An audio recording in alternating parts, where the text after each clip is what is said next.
umukobwa yavuze ngo nkawe we Chimamanda ngo urabona mu bahungu bose ngo ko wowe ari wowe uri mwiza uburyo woca ko hejuru abakobwa ibyo byose muge byo Chimamanda avuga urabyemeza kugira ngo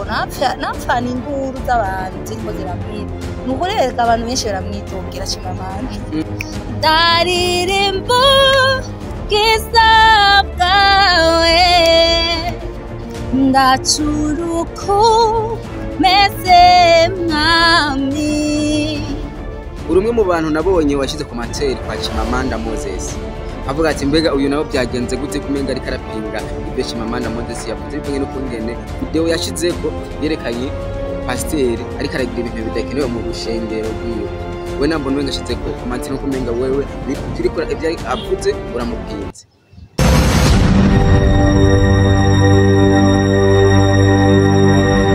Yes bakunzi ba Chiro TV nabaramukije kuri mikoro muri kumwe na Jasmine inyuma ya kamera ni Tijos mwanenge mukana subscribe na comment kugira tuzabazana amakuru mishege yatandukanye uno musi ni kumwe n'umwigeme mwiza asa neza ariko asa neza mwene mu bantu nyine tumubona ariko ndabigutse yuko ni n'umukozi w'Imana asanzwe ari n'umuririmbyikazi w'umurundi aririmba gospel nibaza yuko aza kwidondora akazina hanyuma tubandanye n'ibyo wacu ndakora mu kumeze neza sawa bose Jasmine neza Imana yitwa Patience Niremera abantu umuririmbyi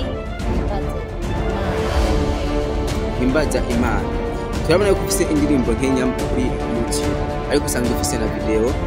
ukoresha izina ryitwa gute kuri YouTube ni Siniremera Patience Siniremera Patience Siniremera Patience Siniremera ubwo riko agiye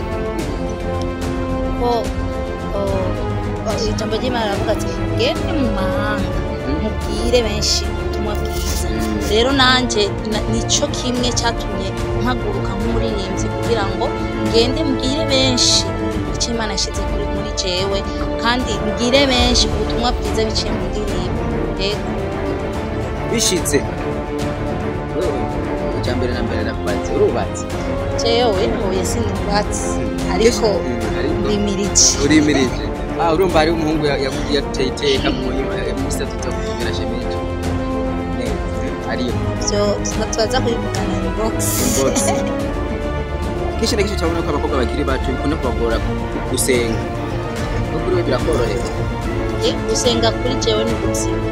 gusenga nabigize ubuzima gusenga umuntu wese amaze gutahura ibanga ry'Imana yo gukorera Imana amasengesho niyonge y'umukristo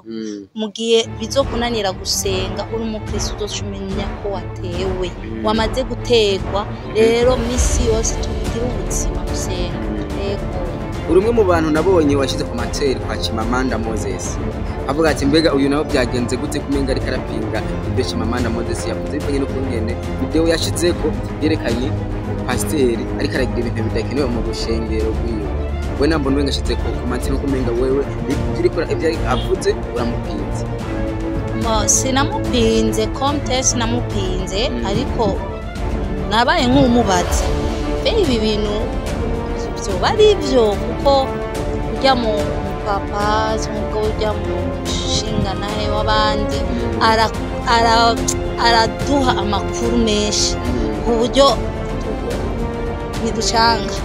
vuga ati none ibi bintu kweri byo babikorera mu rusengero rw'Imana ya makuru niyo jewe ni bwa mbere nagize commentaire kwa Chimamanda ni bwa mbere nabisoma gusa ama nkabiraba gusa nkarengana ariko maze kubibona biriya bintu narabajije ibi bintu kweri si nibyo rero hariho ibintu bimwe nyene uvuga siba possible ibintu sindabitahura neza kishi na kesha abantu b'amashengero ibyo bakunda gukora niyo muntu wa mbere yama yavyerekanye ariko abasenga niyo batamushigikira ariko abandi baremera yuko yakora kweri ataka abasenga nuko rimwe na rimwe ayo makuru umenga abatandukanye urabona ikitaza kutwemeza ko ari ibyo nuko usanga ibintu ariko arerekana rimwe na rimwe bitandukanye n'ingene abasenga twemera rero ariko amakuru arigiye atanga amakuru ukavuga ati tuko turaraba sindavyibaza Siyo. niyo kweli bigaducanga twe twenyene ukavuga ati none hoho ko abikura he. uri umwe mu bantu novuga yuko muri kino gihe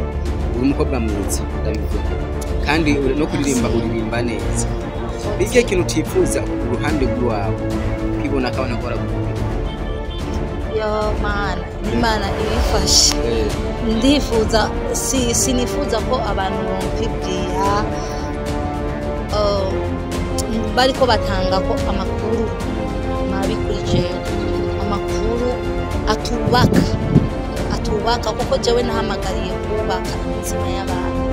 nahamagariwe kubaka imitima ya benshi, nekewe mu butunzi bw'Imana. Rero indirimbo ndirimba nisunga amaverse biblique, rero ni jambo ry'Imana biciye mu ndirimbo. Rero iyo ndiko ndaririmba kugira ngo namamaze Kristo ari mu jewe. Rero mu gihe jewe ubona abantu bariko barampibwira batanga amakuru atubaka atujanye n'ijambo ry'Imana mu bisanzwe, aho ico okweri bashaka ibi kuri jewe. Hariho n'abandi usanga bariko barapostinga abantu bambaye ubusa, turakwiye kwikwiza tukambara tukikwiza kuko twebwe turi abana b'Imana. Gana amafoto ngo kumaza muri kino gihe musigaye mukora n'andi mabi atandukanye. Ngo amabi ni menshi ariko nk'abana b'Imana dupresenta Kristo, ariko turakwiye kwifata neza nk'abana b'Imana. Hariho umwigeme Chimamanda yigeze gupostinga kandi uwo mwigeme ngaravugisha kusheka urabyumva ayo makuru niwe yapostinze hama tuyadusanga nivyo kitugahura uri mu gusenga ama video amwe gasamba gusanga ntiyubahirije nico igihugu ndetse no kugusutuza mu muryango. Oya sivyiza nivyo nyene nakubwiye, ari abantu usanga bari bambara bagenda kutari nimba uzi neza n'ijambo ry'Imana riravuga ati nimba ubize canke ushushe nimba donc urakazu yazi nubire nushuwe nukonje uri hagati na hagati. Uyo muntu kweri ijambo ry'Imana rirankanga, nimba uri mu Mana nimba utari muri byo vamo. Rero turakwiye kwifata nk'abana b'Imana. Kesha nakesha umuririmbyi agiye kuririmba arasaba indirimbo ya mbere igira kabiri igira gatatu igira kangahe ugasanga imwe ya cyangwa zibiri ararusa support. Wowe biramaze gushikira support. Eko ndashima Imana ngeze kubera support iyo ntayironka sinari kuba ngeze ngaha. Eko icyo gicangura kuririmba ijambo rya mbere watanguye gukinja muri studio bishaka cyangwa wagiye herekeje abane ko ari umuntu wese ngakora imbere nakana ndashaka kuririmba kandi basanga byabaye bone byagenze gute. Je nagiye muri studio ndabishaka kandi sinagiye ku ntumbero y'uwanje yo gusohora indirimbo, mugabo nari ndabishaka ariko nari ngiye gufasha uwundi umubekingira basi kwa kuntu nyene umuntu yinjira muri studio amakaza umuntu ati ngira ufise indirimbo zingahe kuri YouTube ndashaka gukurikirana ukuntu uririmba ndifuza gukurikirana ati nta nimwe n'ukuri nta nimwe iri kuri YouTube nta na page kwisi uvuga ati ntibishoboka kuba ufise impano niyo udafise n'indirimbo nimwe ndagushyigikiye camva muri studio nkora indirimbo bitari no muri gahunda kandi uyo muntu ahari wese niwe yabaye fondation yo kugira ngo jewe no musi nitwe patience ku ma réseaux sociaux kugira ngo ntangure en fait Imana iravuga ati eri intambuko imwe hamizindi zose uzinyitekera kandi ni wahaguruka Imana izokuzanira abagushigikira. Rero nanje uyo muntu yaramfashije kunkura hasi donc yaramfashije kunkura hasi ashira habona nari ndahantu hatabona ashira habona umuntu wese acabona impano y'uwanje. Rero impano y'uwanje kuboneka gutyo biciye muri we nkoze iyo ndirimbo Patience cyamenyekana Patience ninde kubera iyo ndirimbo cy'abaramenye cyo bituma binyugururira sponsor mbe wararose ni sponsor nyuma y'uko wa mbere kuza aragira ndagira kaga urumwe mu bantu akunda gukora ibiteramo byinshi ndege barakuye akantu cyangwa ugiye gukorera ndakorera Imana nta kanoti bandiha ndakorera Imana kuko ni kimwe Imana yaduhamagariye kandi Imana ihemba neza mu gihe ubikoreye uri no mu mwero kuko abakorera kanoti impera zabo bazifise zaramaze guhabwa rero mu gihe ukoreye akanoti je sinumva n'isengesho usenga nkamugiye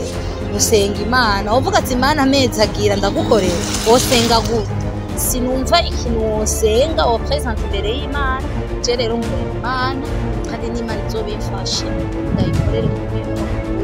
kuko nayo aho maze kuyikorera ntagiye na kimwe irantegereza maze kuyibona ifise ibimenyetso kirenga kimwe kinyemeza yuko Imana iri kumwe nanje muri kino gihe amasengero ni menshi umuntu wese ahasenga afiswa gutahuza kugira uje ariko benshi bakibaza yuko amashengero yaje kugira abantu amafaranga wewe uracemera kumasenga cyane ko ugiye gukorera amafaranga nivyo bindi nyina ugiye mu ishengero ugiye gukorera amafaranga ijuru giwawe waramaze kurironka ngaha kwisi nta rindi juru ukeneye kuko ijuru giwawe nayo mafaranga nyene genda ukorera amafaranga niyo uvize ibibazo cyangwa ufise uri kurasenga Imana je sinumva ishimwe wohereza Imana sinumva mwamwe ari indirimbo yo muri kantiki ivuga ati iyo urushe iyo uremerewe bibwire Yesu none mugiye urushe wobwira Yesu wo presenter ko vuga iki ko wowe wamaze kwiriha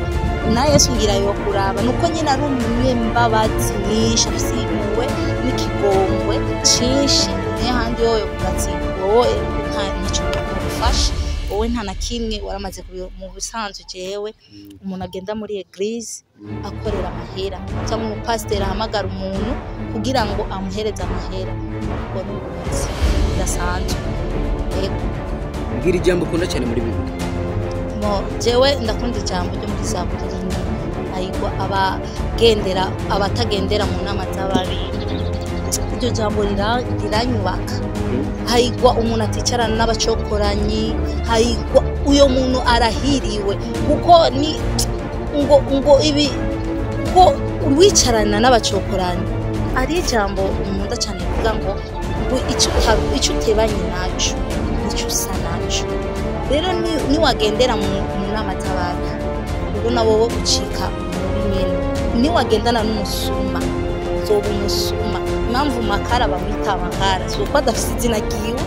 arafise izina bamwita nuko yama mu makara misi yose rero uzawumva n'umwana ngo makara abafise izina giwe rero icyo utebanye naco icyo usa naco rero nawe ni harahiriwe abantu baticara n'abacokoranyi arahiriwe uyo muntu arahiriwe rero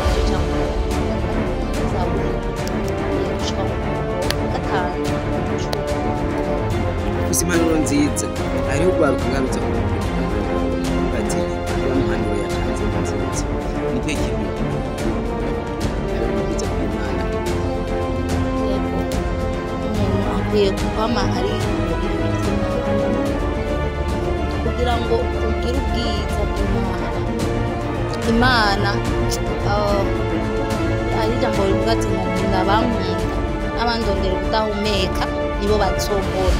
rero sikuvuga ngo Imana nikunda bose iradukunda bose ariko irakunda n'ujya muntu abishiramo intege Israeli niyo yaririmbye neza ngo abimbere nimushiremo agatege nabinyuma mushiremo agatege Imana irakunda umuntu ashiramo effort uyo muntu iramukunda kandi kamushigikira iyo uhagurutse ugaheba ibyawe ukaje imbere y'Imana ukirigwa imbere y'Imana ari ibintu nyene usanga abantu banegrije akarago abantu b'Imana turakwiye kurambarara tukava mu bukro bwinshi ubustare bwinshi iby'Imana birarondekwa ukaja gukaraga ugasenga Imana ukavuga ati Mana ndi imbere yawe nta na kimwe nshoboye ariko ndakeneye ubushobozi nta na hamwe nushika Imana itabanye nawe nta na hamwe nushika rero kugira ngo usenga ukanasoma ijambo nibyo iguha banki kuba hafi y'Imana n'amasengesho niyo atuma Imana iba connected nawe nibwo rufunguzo rw'iwacu rero n'ahantu hose woshika atari Imana hamushika kandi gushimire cyane ko duse n'abasozera muri nyine usanga yiteguye ameze fresh kuko kwikora mu gahogo n'agatoya gusa n'akareka muri abandi batoza gutanga support birira amiyoni wetu kiza bwawe ndatangazwa n'ibyo ukora namiyoni muzingene wankuze ndaririmba ishimwe ryawe ndaririmba ubwiza bwawe ndacuruku meze mwami ndabuka kuruhera owe ubereye guhimbazwa wowe uberewe guhimbazwa uberewe guhimbazwa hari abantu benshi bakunda kwibaza ati abakobwa bari mu gospel buri kare hari amafaranga menshi kuruta abandi cyishuri cyo kujya muri studio abakobwa je ndibaza baratubonera abakobwa abantu bari gospel je ndibaza je nanje cyo kintu nama ndacimvira impamvu badusaba amahera menshi kandi dukoresha uburyo bwinshi cyane bwinshi ariko ibintu by'iwacu nta n'agaciro banabiha kandi mu murongo w'amadiri menshi n'amadiri turonka aho imisensi bama mu bitera mu konseri ajyanye waziga agasabona tage ntabwo tuba tugiye mu madini tuba tugiye kwamamaza ubutumwa bwiza bagahumbi bakaguhabira gatoya mo agahumbi si ukuvuga ngo turafatana nk'aba basitare baririmba profile bababwira ati ngo kugira ngo mpaguruke muduhaya awuya ariko mu gihe baguhaye ifana nk'indi kota nta kibazo rero nta mafaranga tuvuga ngo tuba twinjiza muri gospel uri umwe mu bantu nabonye washize ku materi kwa Chimamanda Moses avuga ati mbega uyu nawe byagenze gute kumenga ari karapinga ibyo Chimamanda Moses yavuze bivanye no kungende video yashize ko yerekanye pasiteri ariko aragira ibintu bidakenewe mu rushengero rwiwe we nambona umenga ashize ko comment no kumenga wewe biriko ibyo avuze uramupinze ubwo udashaka nyene ucumuponda nyene neza naniza mu kibuga ari umukobwa yavuze ngo nkawe wa Chimamanda ngo urabona mu bahungu bose ngo ko wowe ari wowe uri mwiza uburyo woca ko hejuru abakobwa ibyo none ewe ngo nawe mugana nk'iki aravuga umukobwa ashaka ngaho Chimamanda ari mu bantu bakunda kwerekana abapasiteri ga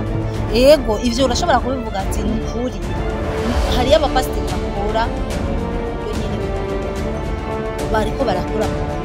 niko nikibuza ko hariho n'abandi bakora mu kuri yego gusa Chimamanda nawe nyene arakwiye donc je sinibaza ko narabigize no mu komite sinibaza ko amakuru yose bari mugabo kesha arerekana none nko kwerekana no kuja mwera